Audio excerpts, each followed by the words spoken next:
শনিবার সকালে মেঘলা আকাশ ও গুড়ি বৃষ্টি উপেক্ষা করে ঈদের নামাজ আদায় করতে জাতীয় ঈদগাহে ঢল নামে মুসল্লিদের। এদিন ভোর থেকেই রাজধানীর নানান প্রান্ত থেকে জাতীয় ঈদগাহ মাঠে আসতে শুরু করেন মুসল্লিরা। নির্ধারিত সময়ের 2 ঘন্টা আগে থেকেই দীর্ঘ লাইনে আইনশৃঙ্খলা বাহিনীর কঠোর নিরাপত্তার মধ্য দিয়ে ঈদের প্রধান জামাতে অংশ নেন মুসল্লিরা। এদিকে কয়েক দশক পর জাতীয় ঈদগাহে সকাল 8:30টায় প্রধান জামাতে অংশ নেন রাষ্ট্রপতি মোহাম্মদ শাহাবুদ্দিন ও প্রধানমন্ত্রী তারেক রহমান। নামাজে ইমামতি করেন বাইতুল মোকাররমের খতিব মুফতি মোহাম্মদ আব্দুল মালেক। রাষ্ট্রের গুরুত্বপূর্ণ ব্যক্তিদের সঙ্গে ঈদের নামাজে অংশ নিতে বাবা বা পরিবারের অন্য সদস্যদের হাত ধরে আসা ছোট্ট শিশুদের উপস্থিতি বিশেষ নজর কাড়ে। এছাড়া প্রবীণ নারীরা পরিবার পরিজনের সঙ্গে মিলিত হয়ে ঈদ জামাতে অংশ নেন। এরপর মুসল্লিরা একে অপরকে উষ্ণ আলিঙ্গনে জড়িয়ে শুভেচ্ছা বিনিময় করেন।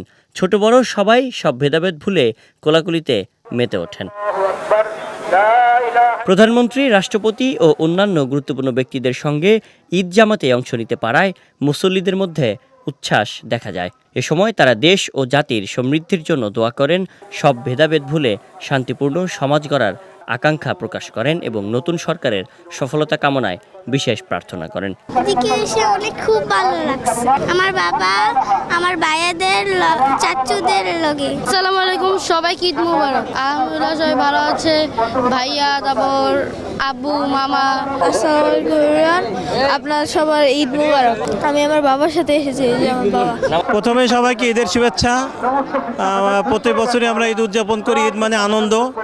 সারা বিশ্বে যে এখন যুদ্ধ বিগ্রহ চলছে, আমরা চাই সারা বিশ্বে শান্তির হোক।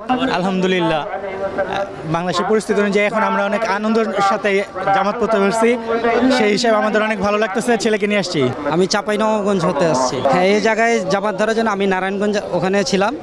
নারায়ণগঞ্জ থেকে আমি এখানে জাতীয় ঈদগাহ ময়দানে নামাজ পড়ার উদ্দেশ্যে রওনা দিছি সকাল সকাল। জাতীয় ঈদগাহে এবার রাষ্ট্রপতি, প্রধানমন্ত্রী সহ প্রায় 330 জন ভিআইপি এবং প্রায় 90,000 থেকে 1 লাখ সাধারণ মুসল্লিদের জন্য নামাজের ব্যবস্থা করা হয়েছিল।